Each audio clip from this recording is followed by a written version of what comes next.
राहुल गांधी अभी भी सीजेपी को कोई भाव नहीं देना चाहते। बिल्कुल नहीं। सर, ये अमित शाह वाली जो बात है, ये नारा की धर्मेंद्र प्रधान झांकी अमित शाह बाकी, ये बस नारा ही नारा भर है, या उनको लगता है अपोजिशन को कि भाई अभी एक और, जैसे कहा था ना वहाँ की, अभी और विकेट गिरेंगे तो थोड़ा दबाव बनाओ। ऐसा है, काठ की हांडी जब एक बार चूल्हे से उतरती है तो दोबारा नहीं चढ़ती। एक बात। दूसरी बात, अपोजिशन बताए कि उसके दबाव में कौन सा इस्तीफा मंजूर हुआ, धर्मेंद्र प्रधान इंक्लूडेड। राहुल गांधी के कहने से हुआ नहीं, कांग्रेस के कहने से हुआ, अखिलेश यादव के कहने से हुआ।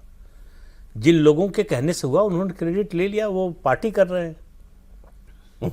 अब आप नरेंद्र मोदी को देखिए, मतलब कायदे से तो बड़ा स्पष्ट है कि प्रधानमंत्री झुके, तो ऐसा तो नहीं है पहली बार झुके, दूसरी बार झुके 12 सालों में।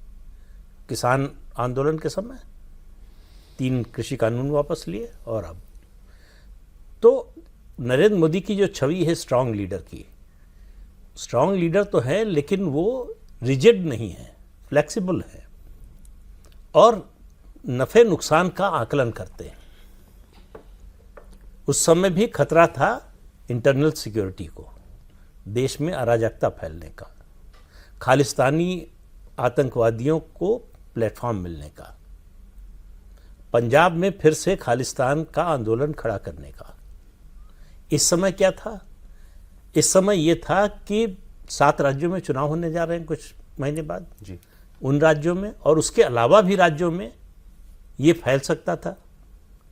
वो कितना उसको समर्थन है नहीं है वो एक अलग मुद्दा है, लेकिन इतना तो है कि वो एक नैरेटिव तो बन गया, तो उस पर चर्चा होने लगी। उस जो भाजपा के विरोध में है वो सामने आने लगे, तो इसलिए उन्होंने कैलकुलेट किया कि धर्मेंद्र प्रधान के इस्तीफे की मांग को ऊपर जाने दो।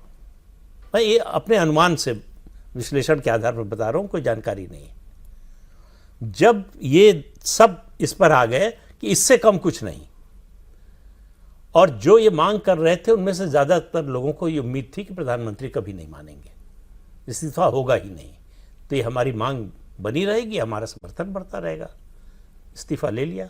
अब सोनम वांगचुक केवल इस्तीफे के जो है आश्वासन पर चले गए, अनशन तोड़कर।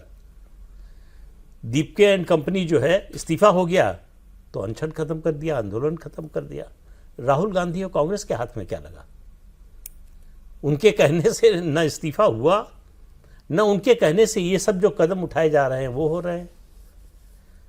दूसरी बात, पार्टी ने, मतलब बीजेपी ने, जो रूलिंग पार्टी है, उसने इन दीपके एंड कंपनी की बात मान के कहा कि अपोजिशन लेजिटिमेसी खो चुका है, लोग किसी मुद्दे पर अपोजिशन के साथ नहीं है। एक नई एंटिटी, अननोन एंटिटी को समर्थन देने के लिए तैयार है, लेकिन इनको नहीं। तो प्रधानमंत्री ने क्या किया? धर्मेंद्र प्रधान को सेक्रीफाइस कर दिया और क्रेडिट सीजेपी को दे दिया। क्रेडिट सीजेपी को दे दिया, किसी पॉलिटिकल राइवल को नहीं मिला, और जो बाकी 7 राज्यों में या उसके अलावा देश में और दूसरे राज्यों में हो सकता था उसको खत्म कर दिया। अरे बताइए, अभी हम लोग प्रोग्राम से पहले ही बात कर रहे थे, इसको हार की तरह से क्यों नहीं देखा जाएगा? हार की तरह से क्यों देखा जाएगा? आपने मांगे मान ली, सवाल आपने दबाव में मांगे मान ली। ऐसा है कि मान लिया, उससे हमारा फायदा हुआ कि नुकसान हुआ? अगर नहीं मानते, दोनों सिचुएशन है ना। बड़ा नुकसान टल गया, बहुत बड़ा नुकसान टल गया।